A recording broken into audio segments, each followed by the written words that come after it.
তো তোমরা যারা ভাবতেছো তুমি একদিন পড়ো নাই, কি হবে তোমার, কোথাও চান্স হবে না, এরকম চিন্তা করতেছো, চিন্তাগুলো ঝেড়ে ফেলো। এই চিন্তা কোনোদিন তোমার সামনে আগাইতে দিবে না, সারা জীবন পিছন থেকে টাকা রাখবে। ঠিক আছে, এই চিন্তাগুলো ঝাড়ো, এই চিন্তাগুলো ঝাড়ো। অ্যাডমিশন টাইমে যে জিনিসটা সবচেয়ে বেশি দরকার, মেন্টালি স্টেবল থাকা, সবচেয়ে বেশি। তুমি কতটুকু পড়তেছো দ্যাট ম্যাটার্স, বাট তুমি যদি মেন্টালি আনস্টেবল হয়ে যাও, everything will be ruined, everything, literally everything. So just keep yourself mentally stable. That's the most important thing in your admission journey. ঠিক আছে, নিজেকে স্টেবল রাখো, বুঝছো? সো এখনো সময় আছে, পড়াশোনা করো। It's never too late to start. ঠিক আছে, literally it's never too late to start. Just start, শুরু করো।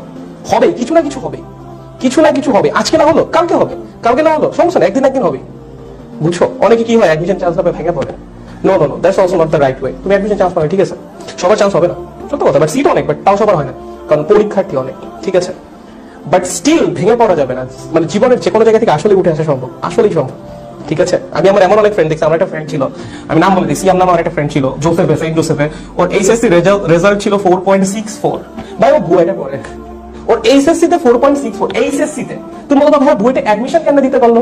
কারণ বুয়েটে ফিজিক্স, কেমিস্ট্রি, ম্যাথের মার্কস দেখে ওর ওগুলাই সব A+ ছিল। ওর বাংলা, ইংলিশ, আইসিটি কোনো কিছুতে A+ নাই।